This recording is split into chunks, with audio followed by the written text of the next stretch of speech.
আসসালামু আলাইকুম ওয়া রাহমাতুল্লাহি ওয়া বারাকাতুহু।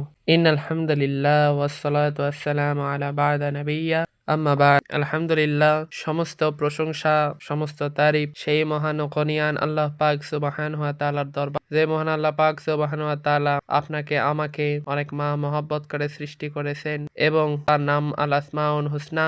এই নামের ফজিলতগুলো সম্পর্কে আমার মতো একজন গুনাহগারকে বলার সুযোগ করে দিলেন। সে মহান আল্লাহ পাক সুবহানাহু ওয়া তাআলার দরবারে লাখো কোটি শুকর জ্ঞাপন করতেছি, আলহামদুলিল্লাহি রাব্বিল আলামিন। এরপর পরেই তাজদারে মদিনা, শানশাহে আম্বিয়া, সুলতানুল আম্বিয়া, আকামুল মুস্তাফা, হাবিবুল্লাহ, রাসূলুল্লাহ, নবিয়ুল্লাহ, নূরে মুজাসসাম নবী, রহমাতুল লিল আলামিন, শাফিউল মুজনাবিন, সাইয়্যিদুল মুরসালিন, সাইয়্যিদুল কাউনাইন, সাইয়্যিদুল আউয়ালিন ওয়া আখিরিন, ইমামুল আম্বিয়া, খাতামান নবিয়্যিন, নূর নবী, হায়াতুন নবী, হুজুর পাক সাল্লাল্লাহু আলাইহি ওয়াসাল্লাম, ওনার কদম মোবারকে সংক্ষিপ্ত আকারে দরুদ পেশ করতেছি সাল্লাল্লাহু আলাইহি ওয়াসাল্লাম। আজকে আমি এই পর্বের একদম শেষ পর্ব।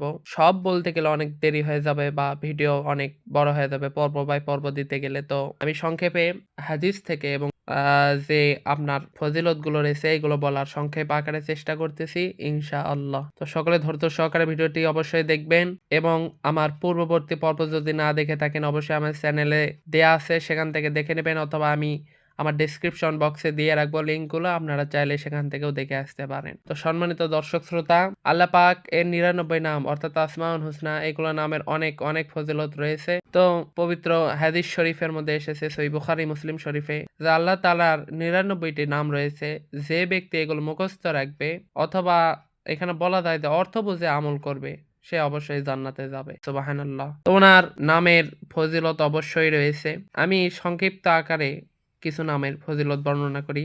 যেমন আল মালিক নাম রয়েছে। আল মালিক নামের অর্থ হচ্ছে সকল কিছুর মালিক। এই নামের যদি আপনারা আমল করেন তাহলে মনোবল ও আত্মবিশ্বাস বাড়বে। এবং আল কুদ্দুস, এটি একটি পবিত্র নাম এবং এর অর্থ পবিত্র। এটা যদি আপনি আমল করেন বা পাঠ করেন তাহলে আত্মা পবিত্র হবে। এবং আসসালাম, যার অর্থ হচ্ছে শান্তির উৎস, মানসিক শান্তি ও নিরাপত্তা, সেই নাম যদি আপনি পাঠ করেন বা আমল করেন। আল গাফফার, অতিরিক্ত ক্ষমাশীল, এবং এই নামটি যদি আপনি আমল করেন তাহলে গুনাহ মাফের জন্য খুব উপকারে আসবে। আর রজ্জাক রয়েছে, রিজিক দাতা, রিজিক বাড়াতে এটা সহায়তা করে। আল ফাত্তাহু অর্থাৎ উন্মোচনকারী, কঠিন কাজ সহজ হয় এই নামের আমল করলে।